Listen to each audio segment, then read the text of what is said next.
لائیں کہیں کہ ہمارا رب اللہ ہے، پھر اس پر جم جائیں۔ ان پر فرشتوں کا نزول ہوتا ہے، نہ کوئی غم کرو نہ خوف، خوشیاں مناؤ جنت کی جس کا تم سے وعدہ کیا گیا تھا۔ اللہ کی ربوبیت پر اطمینان جب انسان کو ہو جاتا ہے، میرا رب اللہ ہے، ربی اللہ، انسان کے لیے نہ کوئی کھٹکا، نہ کوئی خطرہ، نہ کوئی خوف، نہ کوئی حزن۔ جو کچھ ہو رہا ہے کس کے اذن سے ہو رہا ہے؟ اللہ کے اذن سے۔ اللہ کے اذن کے بغیر پتا تک نہیں ہلتا۔ یہ کوئی اندھا بہرا مادہ نہیں ہے جس سے مجھے کوئی خوف ہو۔ اندھا بھینسا چلا آ رہا ہو اس سے تو ڈرنے کا ہر انسان کو ڈرنا چاہیے، نہ معلوم کس کو ٹکر مار دے۔ لیکن نہیں، اس کائنات کو چلانے والا ایک سمیع و بصیر خدا ہے۔ وہ جو میرا دوست ہے، میرا ولی ہے۔ اللہ ولی الذین آمنوا یخرجہم من الظلمات الی النور۔ اللہ اہل ایمان کا ولی ہے، ساتھی ہے، پشت پناہ ہے، مددگار ہے، حمایتی ہے۔ بتائیے جسے یقین ہو جائے کہ اللہ میرا مددگار، اللہ میرا محافظ، اللہ میرا پشت پناہ، اللہ میرا حمایتی، اس کے لیے کوئی خوف ہوگا؟ اس سے کوئی ڈر ہوگا؟ میں مثال دیا کرتا ہوں ایک بہت سادہ، پنجاب کے دیہات کی۔ وہ بڑا چودھری ہے اور کوئی غریب کسان ہے۔ اس غریب کسان کے جانوروں کو ہر وقت اندیشہ ہوگا چوری کا، کوئی میری بھینس کھول کر نہ لے جائے، کوئی میرا بیل کھول کر نہ لے جائے۔ لیکن جس کے بارے میں یہ سب کو معلوم ہو کہ وہ جو بڑا چودھری ہے وہ اس کا دوست ہے، اس کی بچیا کو کوئی خوف ہوگا؟ اس کی بھینس پر کوئی ہاتھ ڈالے گا؟ اسے کوئی اندیشہ ہوگا؟ نہیں۔ کیوں؟ کہ وہ بڑا چودھری، بڑا اس کا یہاں کا سردار، جاگیردار، سب کو معلوم ہے وہ میرا دوست ہے، کوئی میرے خلاف اقدام نہیں کر سکتا۔ اس دنیا میں یہ چھوٹی سی بات اگر آپ کے دلی اطمینان اور سکون کا باعث بن سکتی ہے تو ذرا تصور کیجئے۔ میں لفظ تصور استعمال کروں گا صرف اس لیے کہ اس کا ہم جس کو کہتے ہیں ادراک اور شعور کر نہیں سکتے، اگر کے ساتھ کر سکتے۔ اگر یقین ہو کہ اللہ میرا مددگار اور یقین ہو کہ اللہ ہر آن میرے ساتھ ہے، پھر کوئی خوف؟ کس کا خوف؟ کوئی شے اللہ سے بالا تر ہے؟ کوئی قوت اس سے زیادہ طاقتور ہے؟ کوئی اس کے ارادے کو بدلنے والا ہے؟ کوئی اس کی مشیت کے آڑے آنے والا ہے؟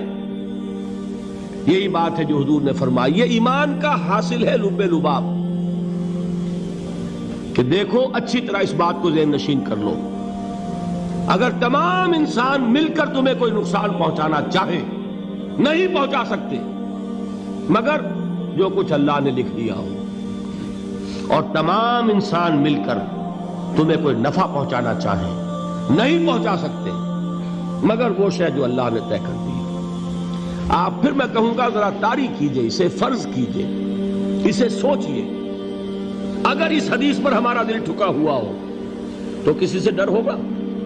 یہ مجھے نقصان نہ پہنچا دے، یہ میری رپورٹ خراب نہ کر دے، یہ میری انکریمنٹ نہ رکوا دے، یہ میرا یہ نہ بگاڑ دے، یہ میرے یہ نقصان نہ پہنچا دے۔ اس کا ڈر، اس کا ڈر، اس کا خوف، اس کی خوشامد، اس کے لیے جا کر طرح طرح سے اپنی عزت نفس کو ذلیل کروانا اس کے سامنے، یہ سب کچھ کیوں کرتا ہے انسان؟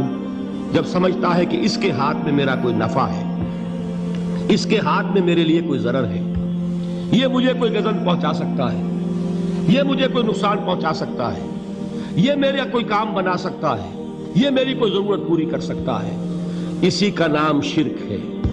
جہاں آپ نے یہ سمجھا کہ غیر اللہ کے اندر کوئی طاقت موجود ہے وہی شرک ہے۔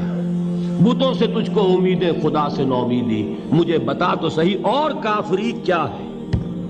شرک تو یہ ہے۔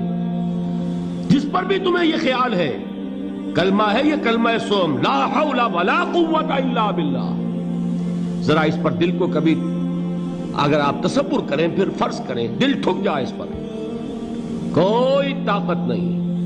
یہی بات تھی جو شیخ عبد القادر جیلانی رحمۃ اللہ علیہ نے اپنی وصیت میں اپنے بچے سے کہی. 11ویں دینے والے ہیں، لیکن حضرت شیخ عبد القادر جیلانی کی وصیت اور تعلیمات کو کتنے لوگ ہیں تم جانتے ہو؟ یہ جن مقامات تک پہنچے ہیں وہ کس چیز کی بدولت پہنچے ہیں؟ انہوں نے جو پیغام دیا وہ کیا تھا؟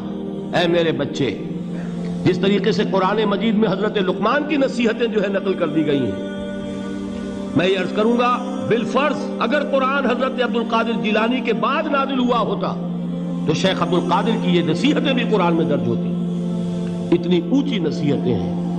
اے میرے بچے، اس حقیقت کو ذہن نشین کر لے، لا فاعل فی الحقیقت ولا مؤثر الا اللہ. اس کائنات میں نہ کوئی فاعل حقیقی ہے نہ مؤثر حقیقی ہے سوائے اللہ کے. کسی شے میں کوئی تاثیر نہیں اگر اللہ نہ چاہے. آگ جلا نہیں سکتی اگر اللہ نہ چاہے. پانی ڈبو نہیں سکتا اگر اللہ نہ چاہے. زہر ہلاک نہیں کر سکتا اگر اللہ نہ چاہے. کوئی چیز فائدہ نہیں پہنچا سکتی اگر اللہ نہ چاہے. تو در در پہ کیوں سر جھکاتے ہو؟ در در پر کیوں جبیں سائی کرتے ہو؟ سب کے سامنے کیوں ہاتھ پھیلاتے ہو؟ ایک اللہ سے مانگو. ایک اللہ کے سامنے زمین پر اپنی جبین رکھو. لا فاعل فی الحقیقت ولا مؤثر الا اللہ. نظر آتا ہے ہمیں کہ پانی پیاس بجھا دیتا ہے. پیاس بجھانے کی صلاحیت پانی میں نہیں ہے، اللہ کے اذن سے. کھانا بھوک مٹا دیتا ہے. بھوک مٹانے کی صلاحیت کھانے میں نہیں ہے، اذن رب میں. دیکھیے یہی یقین تھا. حضرت موسیٰ علیہ السلام کا واقعہ یاد کیجئے. سامنے سمندر آ گیا ہے. قوم دیکھتی ہے پیچھے کہ گرد و غبار کا طوفان ہے. معلوم ہوا کہ فرعون اپنے لشکر سمیت آ گیا ہے. لشکر جب چلتا تھا تیز رفتاری کے ساتھ تو گرد و غبار کا جو طوفان اٹھتا تھا اس کا تصور کیجئے. اور لمحہ بلمحہ وہ قریب آ رہا ہے. پوری قوم نے کیا کہا؟ اے موسیٰ انا لمدرکون. اے موسیٰ ہم کو پکڑے گئے. قرآن مجید نے تو یہاں وہ باتیں نہیں لکھی ہے، لیکن تورات میں یہ درج ہے کہ بنی اسرائیل جھگڑنے لگے، دست و گریبان ہو گئے موسیٰ کے ساتھ. موسیٰ ہمیں یہاں مروایا لا کر، اس سے تو ہم ہی بہتر تھے. وہاں کھانے کو ملتا تھا، زندگی تو تھی. بیگار ہم کر رہے تھے، موت تو نہیں تھی. اب جو کچھ ہوگا اس کا تصور کرو، جس طریقے سے ہمارے ٹکڑے اڑائے جائیں گے. تو لڑ رہے ہیں حضرت موسیٰ علیہ السلام سے. یہ تورات کی تفصیل ہے. قرآن میں صرف اتنا آیا ہے، پریشان ہو کر انہوں نے کہا انا لمدرکون. موسیٰ ہم تو پکڑے گئے. اس وقت موسیٰ کا جواب کیا ہے؟ کلا ان معی ربی سیہدین. نہیں، میرے ساتھ میرا رب ہے، وہ راستہ دے گا. بتائیے کہاں راستہ نظر آ رہا ہے؟ یہ ہے ایمان بالغیب. راستہ نظر نہ آئے تب اللہ پر یقین ایمان ہے. جیب میں پیسے ہوں اور تب دل کو اطمینان ہے تو ایمان کس پر ہوا؟ پیسے پر، اللہ پر نہیں. جب وسائل و ذرائع نہ ہوں اور پھر یقین ہو کہ اللہ مسبب الاسباب ہے، وہ اسباب کا پابند نہیں ہے، وہ اسباب کا محتاج نہیں ہے، اسباب اس کے محتاج ہیں. اگر یہ یقین ہے تو اللہ پر ایمان ہے. یہ نہیں ہے تو تمہارا ایمان اسباب پر ہے، وسائل پر ہے، ذرائع پر ہے، مادیات پر ہے، اللہ پر نہیں. اس وقت کہاں راستہ تھا؟ کوئی راستہ تھا؟ سمندر ہے اور ادھر سے لشکر آ گیا ہے. کلا ان معی ربی سیہدین. اب دیکھیے ایمان کہہ دینا آسان ہے، ہوا معکم اینما کنتم.